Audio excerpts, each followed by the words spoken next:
Assalamualaikum dan salam sejahtera. Nama saya Siti Nurul Zanaria binti Muhammad Dahari.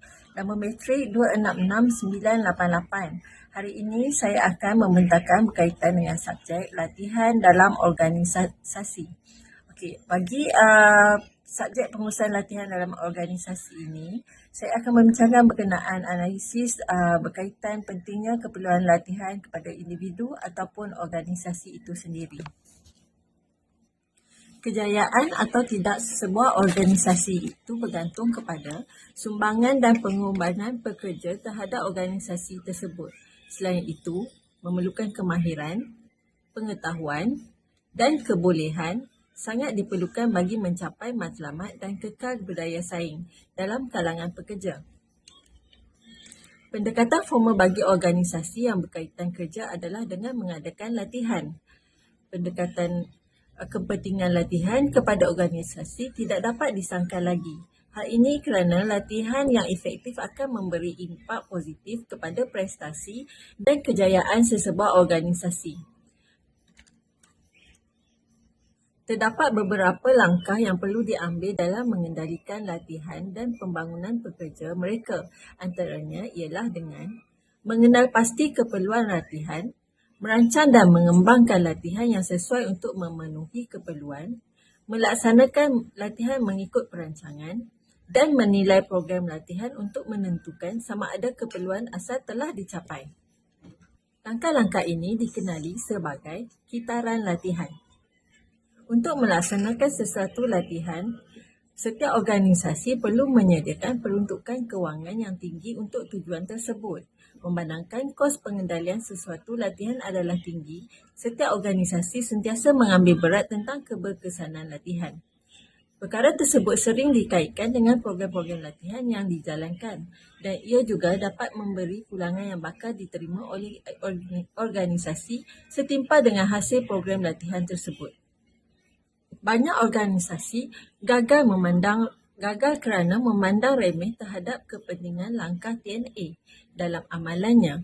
Beberapa kajian sebelum ini menunjukkan bahawa pendekatan latihan sering dijalankan secara tidak formal dan tanpa sistem dengan kebanyakan organisasi bergantung sepenuhnya kepada pertimbangan pengurusan atasan untuk membuat keputusan latihan seperti jenis latihan untuk melabur dalaman dan pekerja yang menerima latihan.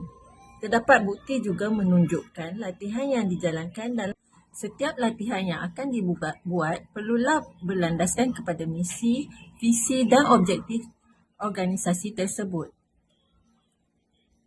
Selain itu, nilai teras yang diperlukan ialah dengan mengekalkan kecemerlangan prestasi, kerja berpasukan, integriti dan juga fokus utama kepada pelanggan.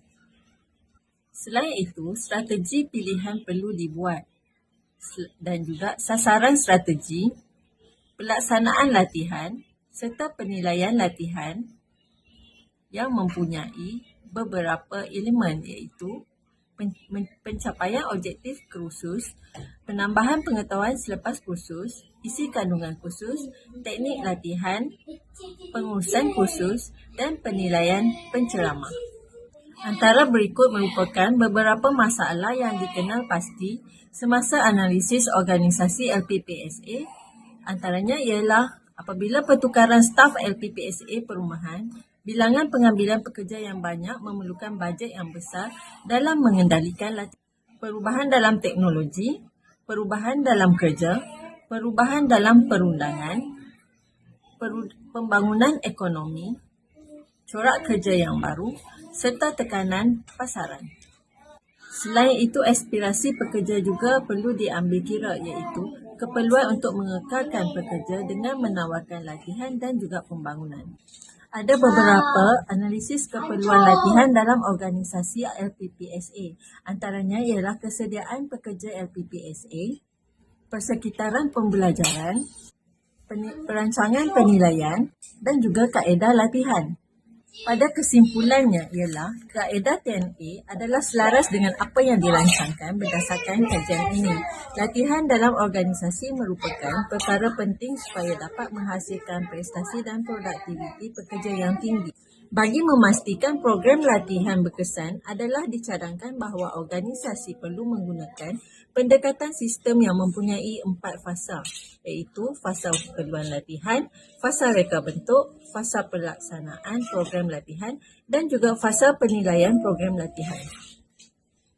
Program latihan yang berkesan sememangnya sesuatu yang diidamkan oleh semua majikan. Melalui pendekatan sistem ini, suatu program latihan yang terancang dapat dilaksanakan.